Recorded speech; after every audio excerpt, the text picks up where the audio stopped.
Hello, my name is Gabrielle Armon-Wickers, and I am a senior at Rivers King High School. I am 17 years old, and I am most definitely an overachiever. So from the age of 4 years old, I always knew that I wanted to just be an overachiever. I wanted to do all things that I could put my hands on and that I saw other people doing. I wanted to try new things out. And so now, as a senior in high school, now I'm dancing and I work 2 to 3 jobs at any given time. I volunteer at daycares around the city, or I might also do things with police. I'll do outreach programs with the police, and I will also help out with dance team at my school and other things like that. I am a YMCA teen achiever, and so one of the things that we like to do, we like to get a paper plate, and we like to cut it out in 4 quadrants. And what we have to do is we have to list all the things that we do on the daily basis. And when I was writing the things down, I wrote down, okay, school. Then after school, I go to practice. After practice, I go to the gym. So I go to the gym, I get ready for work. After I get ready for work, I go home and do my homework. After I do my homework, I read a book. And after I read a book, I get in the shower, and then I think about what I need to do the next day. And after I wake up, I do the same thing over and over again, just at different places. I go to about 7 or 8 different places every other day to complete whatever task I need to do. And that's when I knew I was more than an achiever. My most recent greatest success is when I went studying abroad in Madrid, Spain. I was there for 5 months and I stayed with a Spanish family. Before I went to Spain, I was not fluent in Spanish at all. The only word that I knew was tacos, and they don't even eat those over there. But now I am able to hold conversations in Spanish about anything. I'm able to help out with directions. If a Spanish-speaking person was to come up to me right now and ask me where was the closest McDonald's, I'll be able to explain it to her without a problem. Ever since I have been in school, I've always been an A-B student. Since I've been in high school, I had straight A's, and I've been a 4.0 student. And so from that, I've been able to apply to some of the top universities in the country. And I plan on going to a top university later on in the fall. Upon attending a university in the fall, I plan on being a public health major.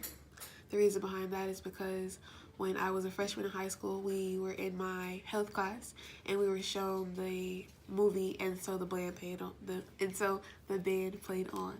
And from there, I was able to see the AIDS and HIV epidemic and outbreak happen in the 1980s. And from there, I was fascinated. I was fascinated with the biological spectrum. I was fascinated with the epidemiology. I was fascinated with how people responded to such a really big problem and really didn't make it a big problem until it affected those that were close to them. And for me, I have friends my age who have been affected by HIV and different STDs around, that's around the world. And so that really brought it home. And not only that, public health is also when it comes to the mental state. So mental health is a really big thing for me as well, especially in minority communities. Here in Milwaukee, I have friends who have committed suicide because they have not been able to, speak freely about what they feel inside them. And that is a really big problem. And although suicide rates are higher in white communities, it still just hurts me that between the ages 5 to 11, more black kids are killing themselves than any other race. And that speaks volumes. But the question is, why is that happening? So hopefully when I go to my university, I'll be able to dig deeper into that and become, and see more solutions to that problem. The best part of my journey has been able to see my grandparents and my mom smile. I've always seen them, getting their jobs done, at the church. My grandparents had a church back in the day, and my mom, she always played music at the church, and she also played music at different types of bars and everything, trying to just get extra money for the family. And so upon my return to the United States this past January, seeing them smile was the best part of completing whatever type of task I have completed in the past few years. Seeing the satisfaction and them saying that they're proud of me, it just makes me happy. So my biggest hurdle has been me trying to understand why I do the things that I do. For a while, I was doing the things that I was doing because I was told that I wasn't able to do them. I was in so many programs and activities because I wanted to prove other people wrong and not to prove myself right. You know, a lot of people, we always try to prove everybody else wrong. We hear, oh, you can't do it, oh, you can't do it. So all the things that you do is to show those people that you can. And that shouldn't be your motivation. Your motivation should be able to, have you as a person exceed your own expectations, not the ones that everybody else has for you. So just recently I was able to change my perspective and change the reason why I was doing the various activities that I was doing was because I wanted myself to be better and not be better than the next person. I look up to my OG, my papa. Ever since I was a baby, my papa has been my best friend. We dance together, we fight together. I used to ride on his back like a little cowboy, you know. He used to be my horse, and that's always been my right-hand man.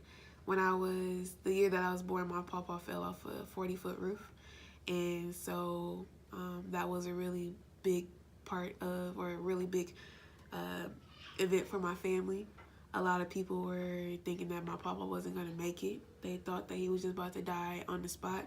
The doctors was telling my family, oh, he's just going to be a vegetable for the rest of his life, and that there was no reason for them to even keep him on life support and things of that nature. And I remember Mom told me that one day when I went in the hospital and I sat next to the bed, you know, he opened up his eyes and he got better. You know, he was getting better day by day. And so from there, today he's up here fixing cars, plowing snow, you know, going to play cars with his siblings. And, you know, he's out here in the streets doing whatever he wants to do. And so he is a really big inspiration for me, from going to not being able to do anything for himself to helping out the family. So I do what I do for him and for the rest of my family.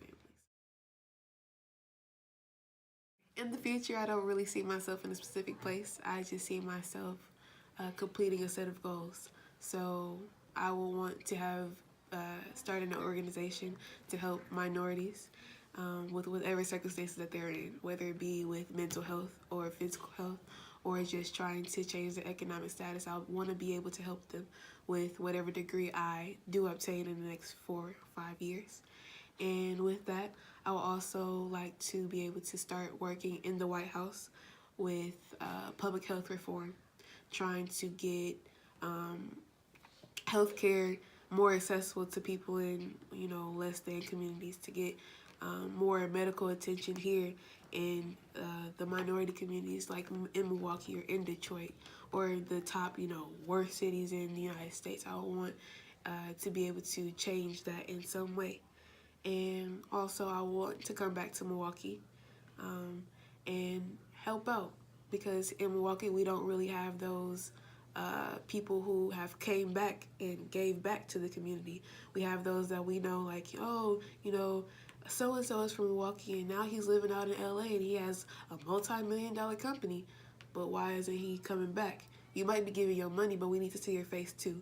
So that's what I would want to be when I become older. I want to be able to come back and show the kids that I was here too, I was in your spot, and I want you to know that you can get out. It's not a box where, you know, it's not a lock where you can't unlock, you don't have the key.